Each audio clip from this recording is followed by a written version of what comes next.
China had formally started or has formally started the construction of a 167 billion dam over the Brahmaputra River in Tibet, close to the Indian border in Arunachal Pradesh. Chinese Premier announced that the start of the construction of the dam at a groundbreaking ceremony in the lower reaches of the Brahmaputra River. The groundbreaking ceremony took place at the dam site of Hydropower station, and this can potentially cause issues with the Brahmaputra downstream, and hence in India, particularly the state of Assam, even Bangladesh. So let's try to understand what this means. Brahmachalani, strategic affairs expert, someone who's an expert on Brahmaputra basin. He's written books on this subject, joins us live. Thank you so much, Mr. Chalani, for joining us at such a short notice. We much appreciate that. You would have seen this development of the announcement, of course, of the dam had come much earlier, but the groundbreaking ceremony happened last evening, and reports have come in. Your first take on how seriously we should be looking at this development from India? For over 2 decades, China has been engaged in an aggressive and opaque dam building spree centered on the Tibetan plateau. Yet, China's government has refused to negotiate a water sharing treaty with any of its downstream neighbors. China has a dozen downstream neighbors. Not even with one of them has it negotiated a water sharing treaty. Instead, it has focused on building dams right in its borderlands, just before international rivers flow into the territories of neighboring countries. By contrast, India has water sharing treaties with both countries located downstream to it, Pakistan and Bangladesh. In fact, the only water sharing treaties in Asia are the ones that India has signed.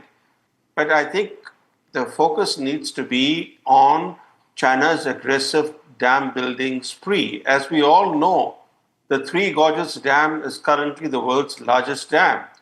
But that dam, the Three Gorges Dam, will be dwarfed by the super dam China is now building right on the India border. And it's building that super dam in a seismically active area, in an area that is prone to earthquakes. This is the area where the Indian plate collides with the Eurasian plate. So this area, this zone, often is racked by earthquakes. In fact, this year's devastating earthquake in Myanmar was also the result of this collision between the Indian plate and the Eurasian plate. And the fault line is very much in the area where the dam, the super dam, is being built. Yeah, Mr. Chalani, then what are the options available to us? We have seen our leaders from Pema Khandu of Arunachal Pradesh, the chief minister there, raise concerns. We have seen Assam Chief Minister Himanta Biswa Sarma raise concerns. In fact, Ministry of External Affairs also has made a statement expressing the possible environmental side effects of this on India and in the geography in general. What more can be done or should be done to make sure that, as you are explaining, this is a seismically active zone with the Indian and the Eurasian plates meeting there. Can we really stop China from doing it, or can we just focus on some containment?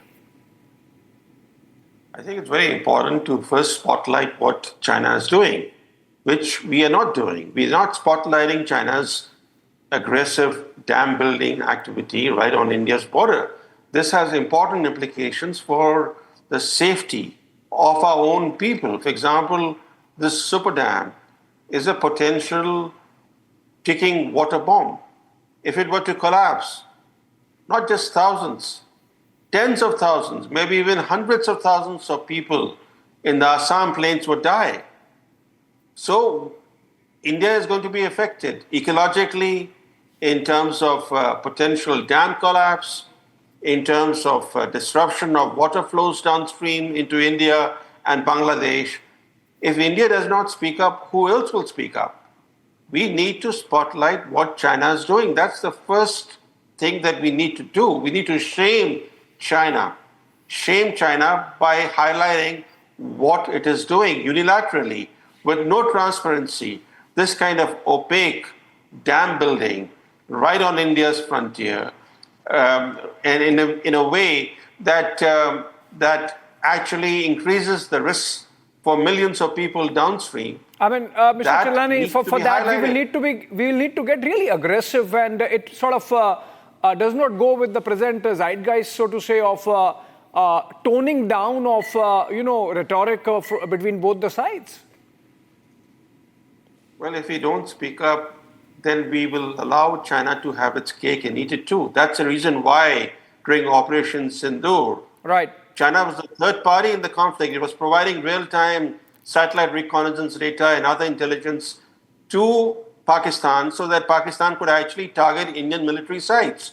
So if we don't speak up, it allows China to continue to be belligerent, to act in a way that is detrimental to India's interests. In fact, it continues to act in a way that actually directly impinges on India's vital interests. Right, absolutely. And that's why I think that's why I think we really need to focus a little more aggressively on this. And as you rightly mentioned, spotlight China's dam building activity, particularly the ones in the seismic zones with potential effects for not just China, but for its neighborhood also. I've run out of time. That's why I'm ending this conversation. Thank you so much, Mr. Chilani, for joining us and giving those insights into a potentially dangerous development taking place in India's northeast, with China building that dam, bigger one, or perhaps the biggest one in the world, even bigger than the Three Gorges Dam. On that note,